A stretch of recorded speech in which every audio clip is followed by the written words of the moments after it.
भारत की largest oil field जिसको कि मुंबई हाई ऑयल फील्ड के नाम से जाना जाता है, वहां से दोस्तों एक बहुत ही पॉजिटिव डेवलपमेंट सामने आ रही है। ओएनजीसी ने अनाउंस किया है कि वो मुंबई हाई ऑयल फील्ड को और ज़्यादा एक्सपैंड करने वाले हैं और इस एक्सपेंशन के लिए उन्होंने फॉरेन पार्टनर्स को भी यहाँ पर इनवाइट किया है। आप लोग देख सकते हैं, खबर जो है ये कल ही सामने आई है एंड ओएनजीसी के द्वारा स्टेटमेंट दिया गया है that Mumbai high is one of the prime assets of ONGC और इसमें अभी भी सिग्निफिकेंट अपसाइड हमें देखने को मिल सकती है और इसीलिए हम लोग एक ग्लोबल टेक्निकल सर्विस प्रोवाइडर के साथ इस पर्टिकुलर ऑयल फील्ड को लेकर कोलैबोरेट करने में इंटरेस्टेड हैं। एंड वैसे तो ये वाली जो खबर है ओवरऑल हमारी एनर्जी सिक्योरिटी के लिए एक बहुत ही बड़ा कदम बनने वाला है, लेकिन दोस्तों दो बातें हैं जिसकी वजह से ये खबर बहुत ज़्यादा शानदार बन जाती है। नंबर 1 पॉइंट ये है, अभी तक यानी कि पिछले 50 सालों में जब से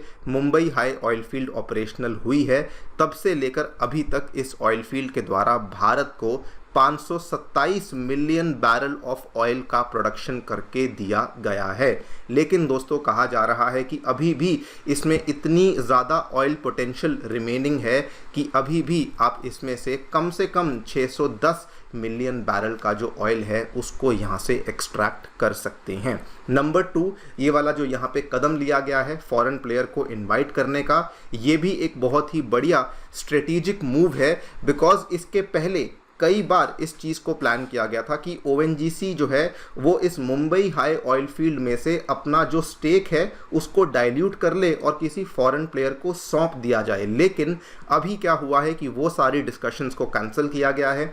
ओएनजीसी ने कहा है हम लोग केवल फॉरेन प्लेयर्स को इनवाइट करेंगे, उनसे हम लोग टेक्नोलॉजिकल जो है यहाँ पे कोलैबोरेशन करेंगे, लेकिन अपना जो स्टेक है उसको डायरेक्टली इनको सेल नहीं करने वाले हैं। बात करेंगे दोस्तों इस पूरी डेवलपमेंट के बारे में, क्या हमें यहाँ पे देखने को मिला है, मुंबई हाई ऑयल फील्ड की जो पूरी पोटेंशियल है उसके बारे में जानने का प्रयास किया जाएगा और ये जो कदम लिया गया है इससे क्या क्या फ़ायदे हमारी एनर्जी सिक्योरिटी को होने वाले हैं उसके ऊपर चर्चा भी करी जाएगी। आइए शुरू करते हैं मेरे साथ। मेरा नाम है अनिरुद्ध। यदि आप लोग हमें फॉलो करना चाहते हैं, हमारे लेक्चर्स के अपडेट्स को प्राप्त करना चाहते हैं तो यहाँ पर दिए गए टेलीग्राम चैनल्स के माध्यम से ऐसा कर सकते हैं। ऑल राइट, सबसे पहले तो मुंबई हाई ऑयल फील्ड के बारे में जान लेते हैं। ये वाली जो ऑयल फील्ड है ये हमें off the coast of Mumbai देखने को मिलती है। अरेबियन सागर में ये वाली जो ऑयल फील्ड है हमें गल्फ ऑफ खंबत यानी कि गल्फ ऑफ कैम्बे में देखने को मिलती है और इसकी जो एग्जैक्ट लोकेशन है यहाँ पर भी आप देख सकते हैं मुंबई हाई।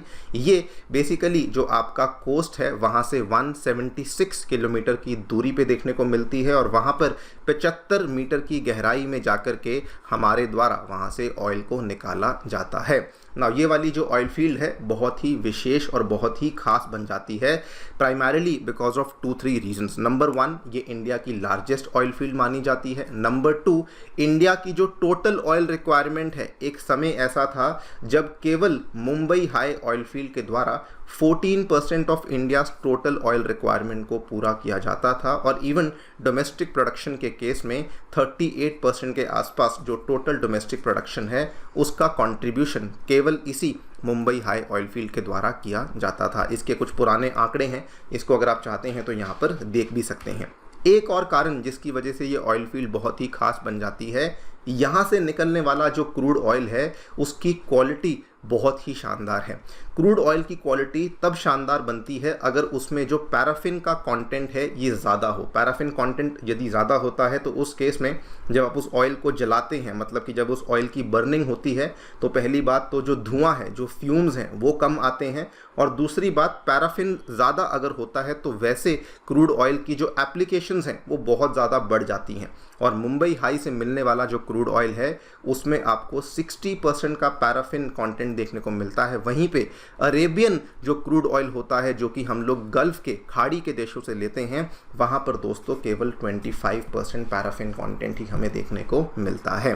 अब इसी मुंबई हाई ऑयल फील्ड को एक्सपैंड करने के पीछे यहाँ पर जो कार्रवाई है वो शुरू कर दी गई है। इसके पीछे जो मेन रीज़न है वो यही है कि एक समय ऐसा था जब मुंबई हाई ऑयल फील्ड से जो ऑयल का प्रोडक्शन था ये बढ़ता जा रहा था, लेकिन पिछले कुछ सालों से यहाँ पर जो प्रोडक्शन है ये गिरना शुरू हो चुका था। इसी वजह से ये वाला बड़ा कदम यहाँ पे लिया जा रहा है।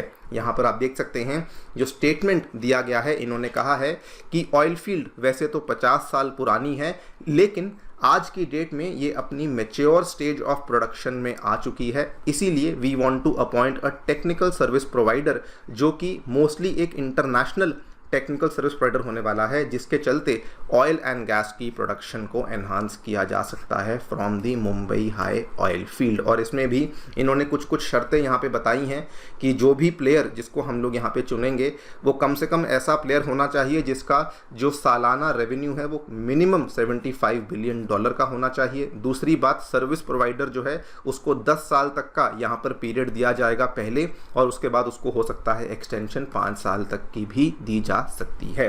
नाउ क्यों ये बहुत ही बड़ा और बहुत ही बढ़िया मूव माना जा रहा है? नंबर 1 दोस्तों, जैसा कि मैंने आपको बताया, ये वाली जो ऑयल फील्ड है इसमें एक समय तक प्रोडक्शन बढ़ती जा रही थी, लेकिन पिछले कुछ वर्षों से प्रोडक्शन का गिरना शुरू हो चुका था। जब ये प्रोडक्शन गिरना शुरू हुई थी तो हमारा जो ऑयल मंत्रालय है, इन्होंने 2 बार ऐसी कोशिश करी थी ओएनजीसी को मनाने की कि ऐसा करते हैं कि ये वाली जो ऑयल फील्ड है इसमें कुछ ना कुछ स्टेक हम लोग किसी बाहर के प्लेयर को दे देते हैं, यानी कि ओएनजीसी के स्टेक को डाइल्यूट कर देते हैं। वो भी इन्होंने कहा कि 60% स्टेक को हम लोग यहाँ पे डाइल्यूट कर देते हैं।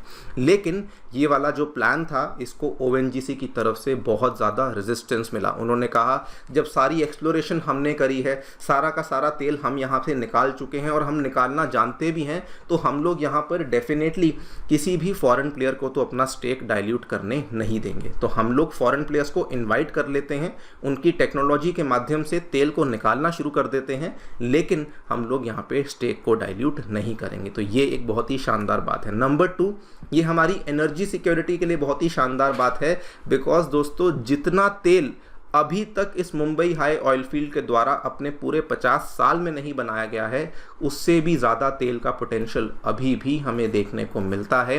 एंड इवन गैस के केस में भी आप देखिए तो 40 BCM के आसपास हमें यहाँ पर गैस के रिजर्व्स भी देखने को मिल जाते हैं। ये नंबर बहुत बड़ा नहीं है, लेकिन दोस्तों ये नंबर सिग्निफिकेंटली बड़ा है, और स्पेसिफिकली इंडिया जैसे देश के लिए जहाँ पर डेली की जो खपत है वो लगभग 4.5 मिलियन बैरल के आसपास की है।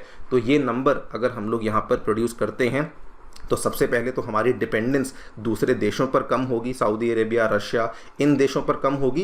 एंड मोस्ट इम्पॉर्टेंटली हमारा जो यहाँ पे करंट अकाउंट है उसका डेफिसिट भी यहाँ पर काफ़ी ज़्यादा गिर सकता है। लेकिन ओवरऑल मैं कहूँगा कि हमें ओएनजीसी की लार्जर पिक्चर को देखना बहुत ज़रूरी है। ओएनजीसी दोस्तों अग्रेसिवली एक्सपैंड कर रही है।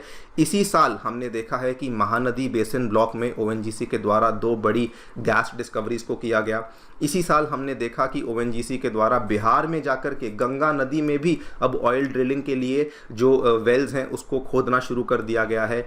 इसी साल हमने देखा कि इंडिया का सबसे ज़्यादा टेक्नोलॉजिकली कॉम्प्लेक्स जो बेसिन था, केजी बेसिन, वहाँ से भी हमने कच्चा तेल निकालना शुरू कर दिया है। और ये सारी की सारी डेवलपमेंट्स हम लोग इसी साल ओएनजीसी के तरफ से देख रहे हैं। इवन यहाँ तक कि अंडमान से भी हम देख रहे हैं कि वहाँ से भी जो प्रोडक्शन है उसको अब जल्दी ही शुरू किया जाएगा, बिकॉज एक्सप्लोरेशन सर्विस वगैरह जो है वो कम्प्लीटली यहाँ पर ख़त्म कर दिए गए हैं। सो मैं समझता हूँ overall this is a very very great step for India's energy security. बाकी आप लोग क्या सोचते हैं हमें डेफिनेटली बता सकते हैं कमेंट सेक्शन में। Before I and the session आपसे एक सवाल है दोस्तों, इंडिया की जो ओल्डेस्ट ऑयल फील्ड है वो कौन सी मानी जाती है? आप इसका जवाब हमें कॉमेंट सेक्शन में दे सकते हैं। जाने से पहले बताना चाहूँगा दोस्तों, 2023 के एग्जामिनेशन में अनअकैडमी के लर्नर्स के द्वारा बहुत ही शानदार परफॉर्मेंस करके दिखाया गया है। टॉप 10 में 4 लर्नर्स, पूरी लिस्ट में 315 से भी अधिक लर्नर्स ऐसे थे जो कि अनअकैडमी के साथ ही जुड़ करके अपनी तैयारी कर रहे थे। आप भी अपनी तैयारी हमारे साथ जुड़ करके शुरू कर सकते हैं। आप हमारे सेंटर्स नई दिल्ली के करोल बाग, नई दिल्ली के मुखर्जी नगर, उत्तर प्रदेश के प्रयागराज में आ चुके हैं, और इन सभी सेंटर्स में हम लोग आपके लिए along with GS courses, CSAT, essay writing, current affairs coverage, test series, educator interaction, 1:1 mentorship, सभी चीज़ें अवेलेबल करवाते हैं। फिर भी कोई डाउट है तो आप लोग सेंटर्स को विजिट कर सकते हैं, या फिर नीचे दिए गए फ़ोन नंबर्स पर आप लोग फ़ोन भी कर सकते हैं। Thank you so much for listening. Stay tuned and stay safe.